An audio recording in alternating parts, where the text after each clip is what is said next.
امام علی رضا ہمارے 8ویں امام، وہ فرماتے ہیں کہ گانا سننے والا مومن کہلانے کا حق دار نہیں ہے،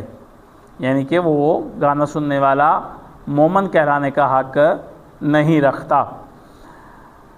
امام محمد تقی علیہ السلام وہ ارشاد فرماتے ہیں کہ گانا سننے والے انسان کی آخرت جو ہے وہ ختم ہو جاتی ہے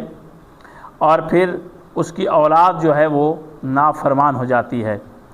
امام علی نقی علیہ السلام ارشاد فرماتے ہیں کہ جس دل میں اہل بیت علیہ السلام کی محبت ہو وہ کبھی گانا نہیں سنتا۔